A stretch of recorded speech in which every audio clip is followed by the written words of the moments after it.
আমাদের দেশের রাজনীতিতে সম্ভবত বড় কোনো ঘটনা ঘটতে যাচ্ছে। এটি হতে পারে দুর্ঘটনা, কিংবা এটি হতে পারে যুগ সন্ধিক্ষণের যুগান্তকারী কোনো সফলতা। আমি দুটো বিষয় নিয়ে আলোচনা করব। আপনারা যেভাবে ভালো মনে করেন বা যেভাবে আপনাদের বিবেকে যাকে বলা হয় এটাকে সাড়া দেয়, ঠিক সেভাবেই আপনারা সিদ্ধান্ত নিতে পারবেন।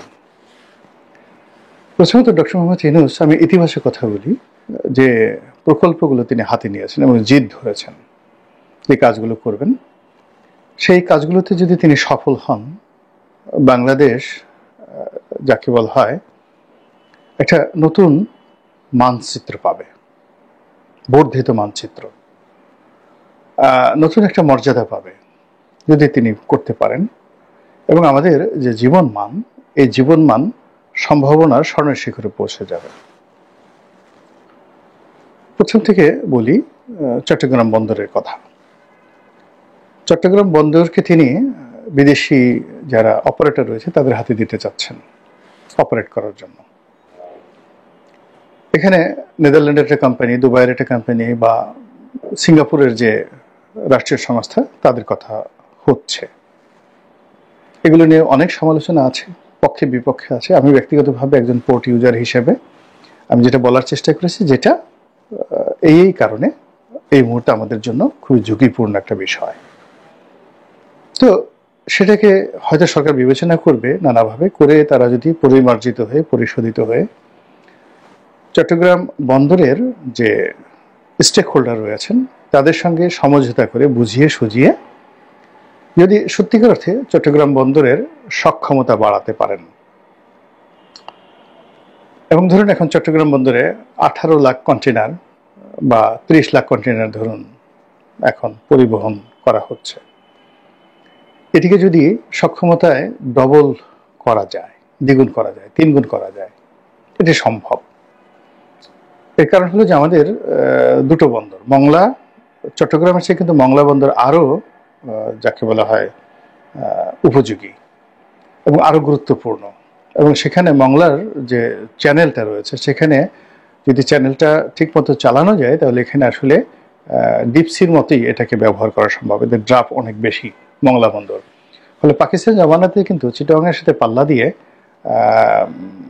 খুলনা এলাকাতে শিল্প কলকারখানা তৈরি হয়েছিল। খুলনা, যশোর, সাতক্ষীরা, নড়াইল, যশোর, এই সকল এলাকাতে। এবং চট্টগ্রাম বেল্টের শিল্প কলকারখানার চাইতে খুলনা বেল্টের শিল্প কলকারখানা কোনো অংশে কিন্তু কম ছিল না। কিন্তু আমরা সেই বন্দরটা আসলে, চালনা বন্দরটাকে ওইভাবে সংরক্ষণ করতে পারিনি। বিভিন্ন কারণে সেটাকে স্বাধীনতার পরে গুরুত্ব দেওয়া যায়নি।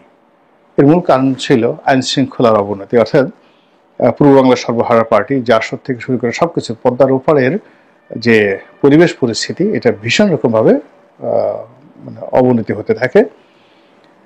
এর ফলে ব্যাংকিং ব্যবস্থা, বিমা ব্যবস্থা থেকে শুরু করে লেবার সংকট সব মিলিয়ে ওই অঞ্চলে যে শিল্প কলকারখানা মার খায়। পদ্মা সেতু তৈরি হওয়ার পর এখন আমাদের আসলে সেই যাকে বলা একটা নতুন সম্ভাবনা তৈরি হয়েছে মংলা বন্দরকে কেন্দ্র করে। শেখ হাসিনার জামানাতে পায়রা বন্দর করা হয়েছে, ডিপসি বন্দর। এটা একটা শ্বেতহস্তি। এর কারণ হলো এটা কোনো দিন যাকে বলা হয় এই বন্দর ভালো হবে না। ফলে এটাকে যত সম্ভব দ্রুত এটাকে বন্ধ করে এটাকে একটা নৌবন্দর হিসেবে ঠিক মংলার সাথে কানেক্ট করে একটা সেই রামনাবাদ নদীর মোহনাতে একটা কলকাতার মতো, হলদিয়ার মতো একটা নৌবন্দর হিসাবে এটিকে যদি চালু করা হয় দক্ষিণ অঞ্চলের জন্য। মূল বন্দর থাকবে চালনা, এবং সেই চালনা থেকে ফিডারের মাধ্যমে নৌবন্দর হয়ে এখানে আসবে। তাহলে এটা হয়তো ফলপ্রসূ হবে। কিন্তু এটাকে ডিপসি হিসেবে এখানে যে ইনভেস্টমেন্ট, এটা কোনোদিন সম্ভব নয়। ওখানে যে সমুদ্রের যে ড্রাফট এবং ওখানে সমুদ্রের যে রাপসি, এটার যে অবস্থা, যারা জানেন তারা জানেন যে এটা যতদিন পর্যন্ত বঙ্গোপসাগর থাকবে ততদিন পর্যন্ত ওখানে ডিপসি হবে না। আমি নিজে এটার একটা ভুক্তভোগী। আমি একবার, আমার তো জাহাজ ব্যবসা আছে, আমি সেই একটা কোম্পানি এসে বললো যে এরকম আমার বিরাট লস হয়েছে, প্রায় কোটি কোটি 5 কোটি 6 কোটি টাকার মতো লস হয়ে গেছে। সেটা হলো যে 50,000 মেট্রিক টনের পাথর নিয়ে একটা জাহাজ আসলো, এবং ওই জাহাজের এজেন্ট ছিলাম আমি বাংলাদেশে। এবং সেই জাহাজ মংলা থেকে ওখানে 2 মাস বসে আমরা আনতে পারিনি, সিরিয়াস একটা প্রবলেম হয়ে গেছিল।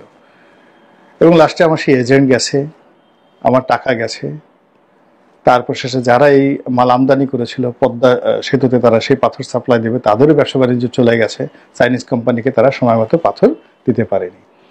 তো আমি নিজে এটার ভুক্তভোগী হিসাবে আমি এটা জানি। এর কারণ হলো আমি ওই এলাকার বাসিন্দা। আমি যখন দেখলাম যে একটা নতুন পোর্ট হচ্ছে, ডিপসি পোর্ট, আচ্ছা ঠিক আছে এখানে আমরা আনি, কিন্তু আমরা যদি মংলাতে আনতাম তাহলে আমাদের এই সমস্যাটা হতো না। তো সেই দিক থেকে এখানে আসলে ডিপসি পোর্ট কখনোই সম্ভব হবে না, যেটা ব্রিগেডিয়ার শাখাওয়াত বলেছেন। কাজে এটা একটা সেতু হস্তি না, এটা আরো অনেক কিছু, এটাকে ব্ল্যাক হোল বলতে পারেন বাংলাদেশের। এটা শেখ হাসিনার একটা ভুল সিদ্ধান্ত। এই জিনিসটা স্টপ করে, হ্যাঁ এখানে যে স্থাপনাগুলো রয়েছে একটা বড় মাপের নদী বন্দর হতে পারে, এখানে ভীষণ রকম বড় মাপের নদী বন্দর হতে পারে, সেটা কলকাতার হলদিয়ার মতো, হলদিয়া বন্দরের মতো হতে পারে, এতে কোনো অসুবিধা নেই। অন্যদিকে চট্টগ্রাম যে বন্দর, সেই চট্টগ্রাম বন্দর এখন যে নিউ মুরিং টার্মিনাল রয়েছে, তারপর শেষে আমরা যখন আগে ছিল পুরনো টার্মিনাল 81-82 সনে, তো সেখানে প্রথম মাল্টিপারপাস টার্মিনাল নিয়োগ করা হলো এবং সাবির হোসেন চৌধুরী কোম্পানি কর্ণফুলী গ্রুপ এই প্রথম মাল্টিপারপাস তারা সেই প্রাইভেট সেক্টরে এটা তৈরি করলো। ওটা আবার সরকার পরবর্তীতে 800 কোটি না 1000 কোটি টাকা দিয়ে ওটা আবার কিনে নেয় তার কাছ থেকে, যে না এরকম একটা রাষ্ট্রীয় প্রতিষ্ঠান ব্যক্তি মালিকানায় থাকতে পারে না। এখন পুরোটাই রাষ্ট্রীয় মালিকানায় আছে, আর প্রাইভেট ইয়ার্ডগুলো, বড় বড় প্রাইভেট ইয়ার্ডগুলো, অসংখ্য প্রাইভেট ইয়ার্ড তৈরি হয়েছে এক্সপোর্টের জন্য, ইম্পোর্টের জন্য, সেগুলো বাইরে। কিন্তু মূল বন্দর এখনো পর্যন্ত সরকারের হাতে, কাস্টমস বন্দরের হাতে। এখন এটাকে ডক্টর মোহাম্মদ ইউনূস বিদেশিদের হাতে দিতে যাচ্ছেন, এবং আলটিমেটলি এই কাজ তাকে করতে গেলে তাকে কাস্টমসটাও বিদেশিদের হাতে দিতে হবে, এছাড়া কোনো উপায় নেই।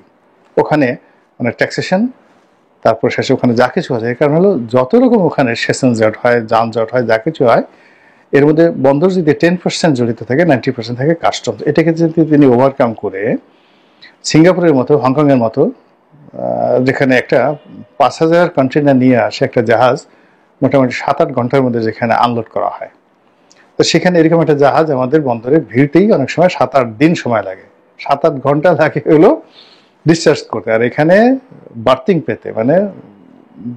পেতে কর্ণফুলীর ভিতরে ঢুকে টো করে, মানে এই নিয়ম আছে। ধরেন আপনার একটা জাহাজ আসলো, সেই জাহাজ সে ডিপসিতে বসেই সে চট্টগ্রাম বন্দরের ট্রাফিক ডিপার্টমেন্টে যোগাযোগ করবে কন্ট্রোল টাওয়ারে, তারপরে তাকে অনুমতি দেওয়া হবে, বার্থিং পারমিশন দেওয়া হবে, এরপর তাকে টো করে টেনে সেই চট্টগ্রাম বন্দর কর্তৃপক্ষ, ট্রাফিক বিভাগ আনবে। এবং এই কাজ করতে সাধারণত এখন 7 থেকে 8 দিন সময় লাগে, এবং যখন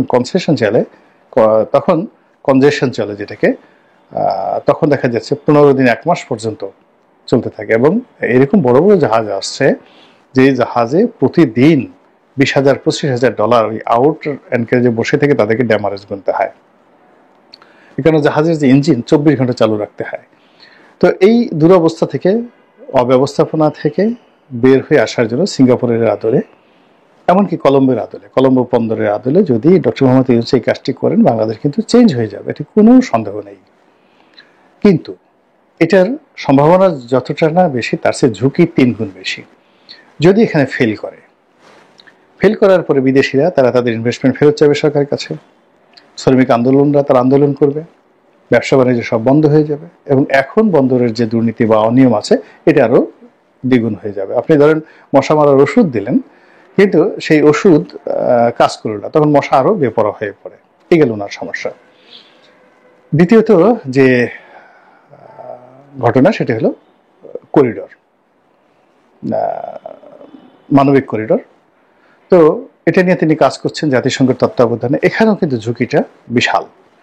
এখন এই কাজ করে যদি আরাকান আর্মির সঙ্গে তার একটা সমঝোতা হয়, এবং তিনি যদি এই 10 লাখ 12 লাখ 15 লাখ রোহিঙ্গাকে সীমান্তের বাইরে, এমনকি উপরে নো ম্যানস ল্যান্ডে নিয়ে যেতে পারেন, এটা আমাদের জাতির জন্য একটা বিরাট, যাকে বলা হয়, প্রাপ্তি। 2 নম্বর হলো যে তিনি এখন যে চেষ্টা করছেন প্র্যাকটিক্যালি এবং ফ্র্যাঙ্কলি, সেটা আমেরিকার সহযোগিতা নিয়ে বাংলাদেশ সেনাবাহিনীর এনগেজমেন্ট নিয়ে আরাকান আর্মিকে শক্তিশালী করে সেখানে একটা আলাদা স্বতন্ত্র রাষ্ট্র তৈরি করার জন্য। ফলে কি হচ্ছে, মায়ানমারের সাথে সার্কিট ব্রেকার হিসেবে এই ছোট রাষ্ট্রটি থাকবে এবং এটি আকার আকৃতিতে ওখানে দুটো রাষ্ট্র হবে। একটা হলো রোহিঙ্গাদের জন্য এবং আরাকান আর্মিদের জন্য একটা এলাকা, যেটাকে এখন মানে আরাকান বলা হচ্ছে, আর একটা হলো পাশের ছোট আরেকটা এলাকা শিন। এটি আমাদের একটা বাংলাদেশের বড় সড়ো উপজেলার মতো এলাকা। তো কাজে এই দুটো রাষ্ট্র বাংলাদেশের জন্য আসলে যাকে বলে ঝামেলা হবে না এবং এখন যেভাবে মায়ানমারকে আমরা থ্রেট মনে করছি এবং যে সমস্যা হবে, সেখানে যদি সেই জিনিসটা করা হয়, পারা যায়, তাহলে কিন্তু আমাদের জন্য একটা বিশাল মানে একটা ঐতিহাসিক যে কাজটা অতীতে শায়েস্তা খানও পারেন নাই, এরকম একটা লাভ হবে। এবং সামনে যদি ওই দুটো রাষ্ট্র অর্থাৎ চীন এবং আরাকান তারা যদি বাংলাদেশের সঙ্গে কনফেডারেশন করে বাংলাদেশের সঙ্গে যুক্ত হতে চান,